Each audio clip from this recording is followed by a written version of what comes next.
This was the first meeting of Azimio Summit.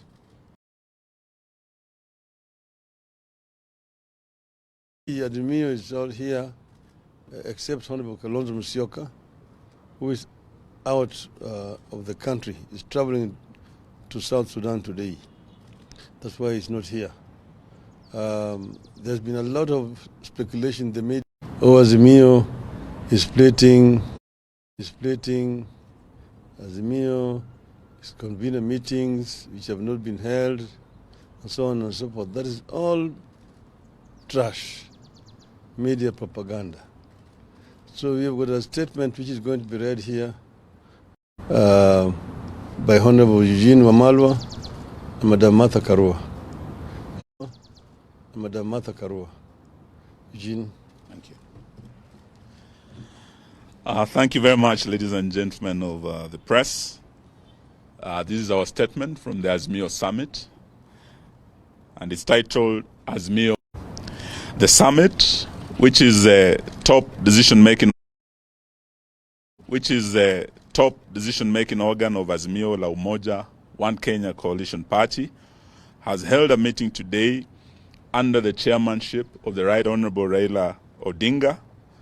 Being the first this year, the meeting focused on review of the previous year, briefing on the government of the previous year, briefing on the government's budget-making process, position on public interest litigation, and the way forward. In attendance, as you can see before you, apart from our leader, his deputy, the Honorable Martha Karua, yours truly, Honorable Mwangi Wairia, Honorable Wycliffe Oparanya, Honorable Peter Munya, Honorable Jeremiah Kioni, Honorable Nderitu Mreithi, Honorable Wajakoya, and Honorable Opio Wandae. Absent with apology was the Honorable Stephen Kalonzo Musyoka, who's currently in the Sudan for other engagements, but who spoke to our leader this morning and sent his apologies, and the meeting has gone on with his blessings, and his views have been incorporated in the resolutions that we'll be reading to you. Lengthy deliberation, the summit resolved the following.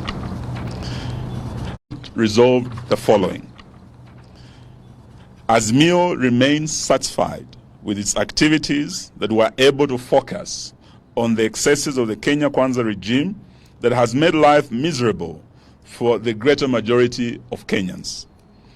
Steadfastness, the cost of living as a government-induced pain is understood to be a direct result of Ruto's policies and not only global environment or previous regime.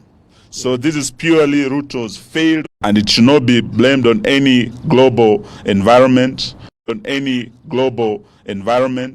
or Uhuru Kenyatta's regime almost 2 years later.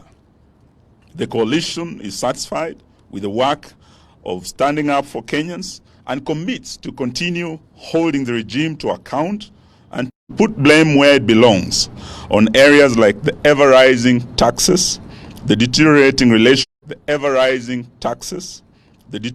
relationship with our neighbors, the rampant corruption in government, the tribalism in public service, the deterioration of the Kenya shilling, and general deterioration of our economy. And not the people of Kenya are to blame for these misfortunes, that have ended up hurting innocent Kenyans.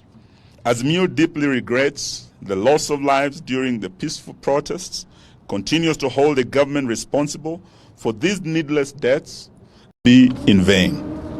The coalition has weathered several vigorous attempts by the Ruto administration to create disunity and splits in its ranks. Unity is an achievement the coalition will guard jealously to be able to fighting for Kenyans as one united front.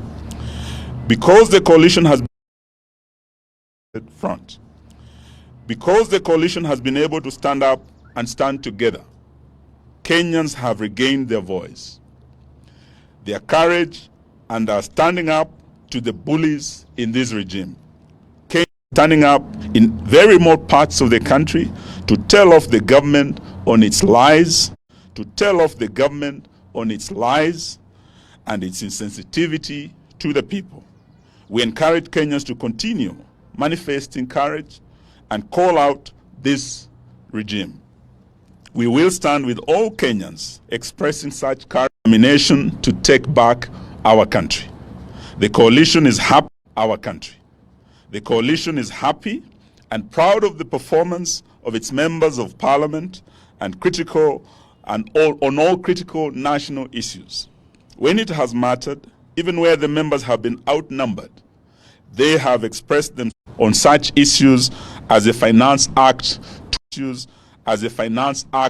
2023, and Kenyans will remember that there were 88 loyal members of Azimio who stood with them, and there were 176 who voted yes, and that is why they are suffering today. Kenyans will also of Azimio legislators on the housing levy, on the deployment of the police to Haiti, and the general state of the economy. Over time, we have been vindicated. May I now invite my senior, the Honorable Martha Karua, to read the rest of the statement. Thank you very much. The summit had a robust discussion on strengthening Azimio and its constituent parties.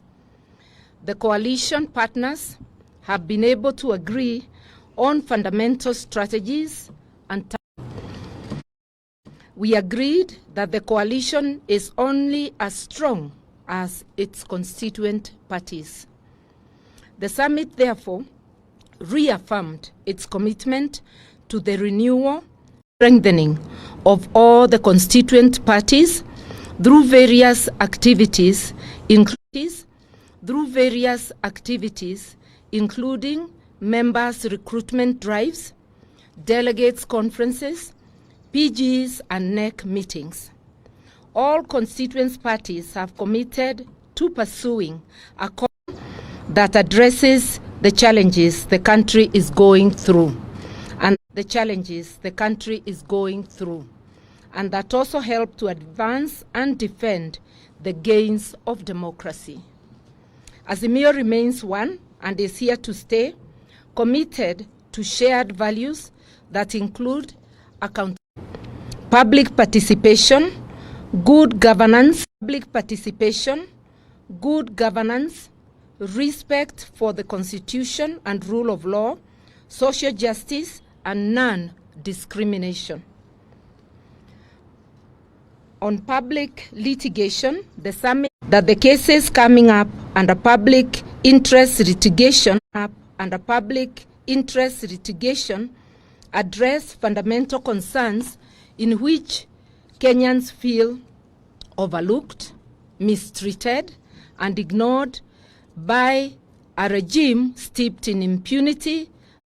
Some of the cases include the Jubilee Party case and the ruling by the Speaker of the National Assembly forming multiple parliamentary groups within this particular political party. This is a real threat to the foundations of our attempts to create a strong multi-party democracy. It threatens to return Kenya to a single-party era. The housing levy is a threat to livelihoods. The plan to unilaterally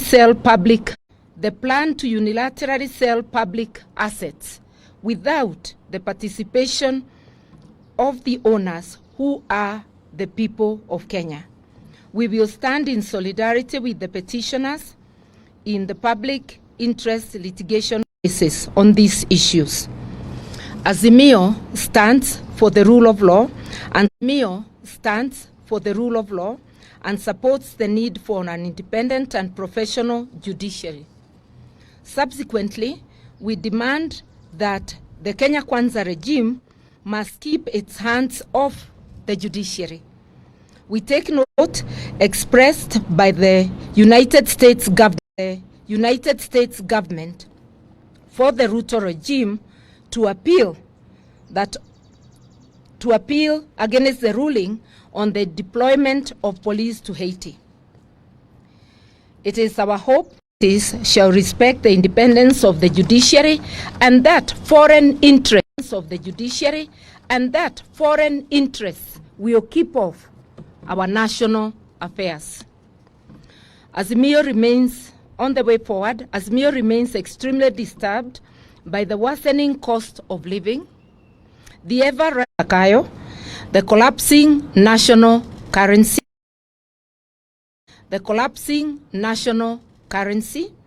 the chaos in the education sector, the tribalism in public service, and the return of mega corruption.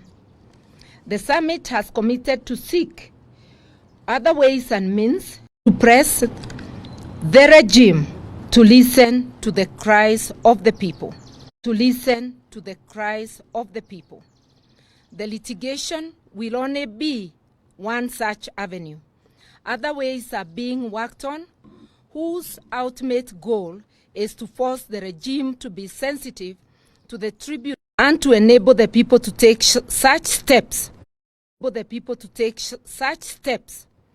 as they may deem necessary, remembering that they have the residual power and sovereignty for the people to be able to rid themselves of this yoke regime.